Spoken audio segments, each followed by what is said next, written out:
When most people imagine politics, they imagine a fight in the open. Two sides squaring up, trading blows, one claiming victory over the other.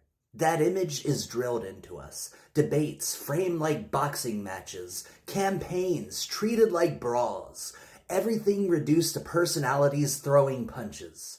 But the truth is, real strategy is never about meeting your opponent where they want to fight. It is about choosing the ground.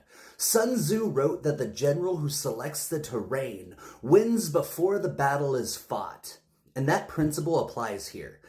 I am not running to perform on someone else's stage. I am running to reshape the terrain entirely. So let's be clear that I don't want to engage in their theater. The bait thrown out, the sound bites meant to provoke, the endless distractions. Those are invitations to fight on low ground, the kind of ground where the fight itself drains strength regardless of the outcome. If I accept, I am already playing a losing game. If I refuse, some will say I am avoiding the fight, but that is not avoidance, that is strategy. Because the point is not to trade blows for show. The point is to alter the conditions that make those fights possible in the first place. What I am doing is choosing higher ground. Higher ground in strategy is not about looking down from a hill. It is about creating conditions where your opponent's weapons become useless. They want me caught up in the daily outrage, reacting to every provocation, burning time and energy in the theater they control. But if I step aside and ground my campaign on liberty, equality, dignity, and solidarity, then their tools have nothing to grip. Their attacks bounce off because I am not standing where they are aiming. Instead of chasing shadows, I focus on material reality, housing, time, the fundamentals of life that either liberate people or chain them. The Minnesota Housing Sovereignty Act is presence, the guarantee that every person has ground to stand on that cannot be taken away.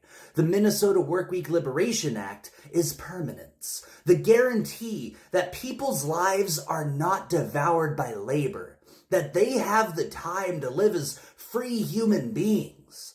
These are not slogans, they are terrain-shaping moves. If people know they will never lose their homes, if they know their lives will not be drained by endless work, then the very conditions that give rise to fear, anger, and manipulation vanish.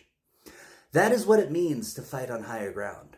My opponent can posture, can bluster, can try to drag me into a contest of personalities, but I don't need to name them because their role in the story is already fixed. They are the defender of an old order built on feudal landlordism and wage slavery.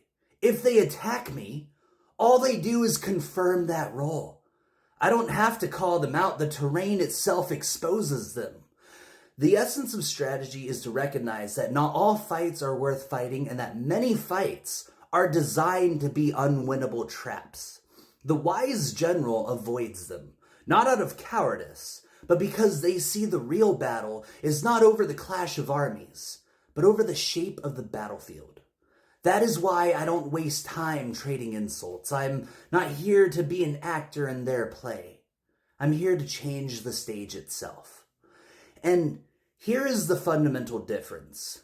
They fight to preserve control. They fight to keep people insecure, fighting over scraps, too exhausted to imagine anything better. I fight to dissolve that insecurity by making freedom structural.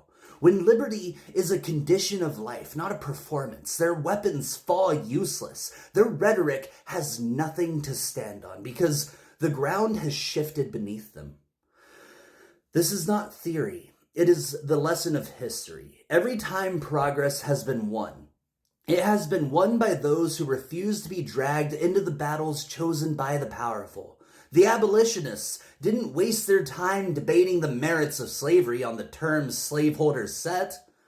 They changed the terrain until slavery itself became indefensible. The labor movement didn't win by arguing endlessly with factory owners about whether 12-hour days were fair. They shifted the ground until the 8-hour day became reality. That is how freedom advances. Not by reacting to the provocations of those who profit from domination, but by changing the conditions that allow domination to exist.